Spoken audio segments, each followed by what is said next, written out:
அண்ணன் போடம்மா கொஞ்சம் இரணம் போடம்மா அண்ணன் போடம்மா கொஞ்சம் போடம்மா காதடைக்குது தலை சுத்துது வயிறு பசிக்குது தருமம் போடம்மா கொஞ்சம் தருமம் போடம்மா தர்மம் போடம்மா கொஞ்சம் பிச்சை போடம்மா சுடலையாண்டவர் மாவுசை கிட்ட பிச்சை கேட்டார். பிச்சைக்கு வரவில்லை, உன்னை பெண் கேட்டு வந்தேன் என்றார். அவளுக்கு கோபம் வந்துட்டு, எங்க அப்பன் பெரிய மாந்திரவாதி, கிளவா தாடி நரைச்ச கிளவா உன்னை தலையில் போட்டு அளவா என் மீச நரைச்ச கிளவா உன்னை வீதியில போட்டு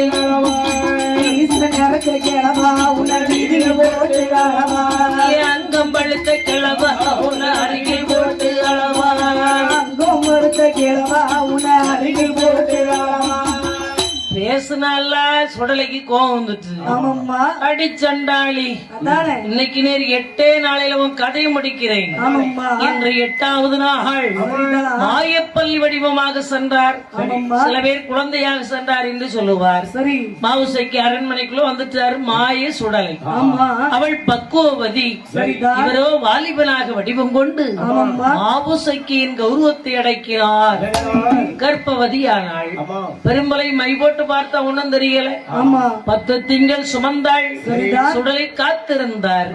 சரியாக 10ஆம் மாதம் காக்காட்சி மலையிலே அட்டாதுட்டி பண்ணினார். அதனாலதான் காக்காட்சி மலை சுடலைன்னு சொல்லுவாங்க. சேட்டை அப்படி ஒரு சேட்டை பண்றார். இப்படி பண்ணக்கூடிய இந்த சுடலையை பெரும்புலையும் சிமிழ் அடைச்சான்.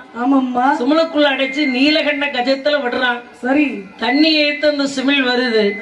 வீட்டுல வந்து கட்டி போட்டான். அந்த கெட்டு என்ன செய்து அந்து விழுது. அப்ப எனக்கு பூஜை கொடு. உடனே மறுபடியும் காக்காட்சி மலைக்கு வர்றான். ஒரு ஆள் மட்டும் போயிட்டா உயரவே கும்பகுடம் குடமாலை வட்டமாலை சாற்றி 7 கோட்டை அரிசி வங்கி படையில் போட்டு பெரிய பூஜை கொடுக்கிறார்.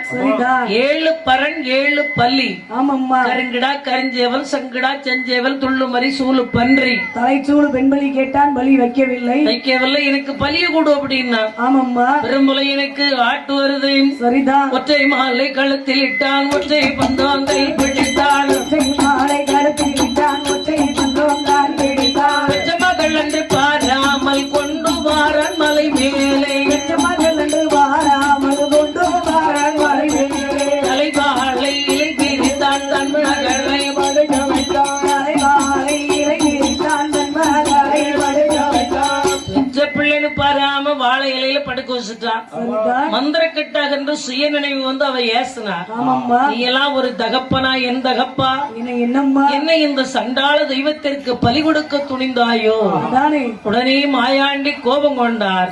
பெரும்புலையின் பாலை அருவாளை எடுத்தான். மாவுசைக்கின் உடம்ப 2 வகுந்தான். மாவோடு கொடியோடு மாடனுக்கு படையில் வைத்தான். பெரும்புலையின் பெரும்புரட்சி வழிவாங்கி கடல் நீராடி பகவதி அம்மையை தொழுது சந்தன கொடிமரத்தில் உறைந்து நமது அப்பன் திருச்செந்தூரான் முருகனிடம் கொடிமர பூஜை கொண்டு திருச்சம்பாதி தலை கடந்து திரடி மாடன் மாறாரையா பேச்சு அம்மையா பிரம்ம சக்தியா 21 பந்திக்காரன் ஏகி வாராயின் குளம் நடார் மக்கள் கோட்டையிலே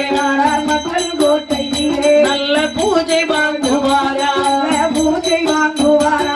தை மாதம் முதல் திகவதியே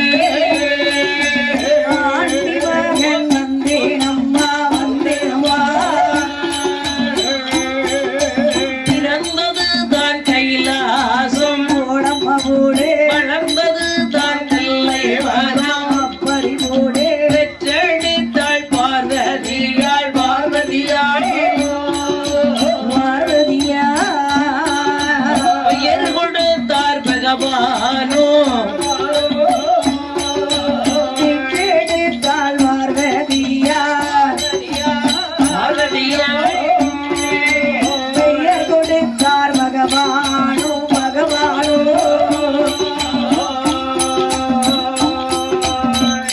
கைலாசம் பிறந்தேன் கரைக்கண்ணன் திருவைந்தன் என் பெயர் சிவசுடலை. உங்க அம்மா பேரு பார்வதி அம்மன் பேச்சி அம்மன். உங்க அப்பா பேரு பரமசிவன். அப்படின்னா நீ எனக்கு அக்கா பிள்ளை. அப்படி அண்ணன் உண்டு தம்பி உண்டு ஆதரிப்பார் யாருமில்லை. சரி மகனே, இங்க வாப்பா, அம்மா உனக்கு நல்லா சக்கரை பொங்கல் கொண்ட கடலை எல்லாம் தரப்பா, சாப்பிடு என் புள்ள. நான் கரிப்பிரியன். கறி எல்லாம் இங்க கிடையாது உனக்கு. அம்மாவுக்கு சைவ படப்பு மட்டும்தான் மகனே. சக்கரை பொங்கல் எல்லாம் நம்ம உடம்புக்கு ஒத்துக்கிடுமா? ஒத்துக்கிடாத உனக்கு. ஐயா நல்ல முட்டை சாப்பிடுவேன், அவிச்ச முட்டை. அவிச்ச முட்டை இப்ப கிடையாது உனக்கு. மணப்பாடு கடற்கரையில போய் சுட்ட மீன் சாப்பிடுவேன். சுட்டாதான் சாப்பிடலாம்.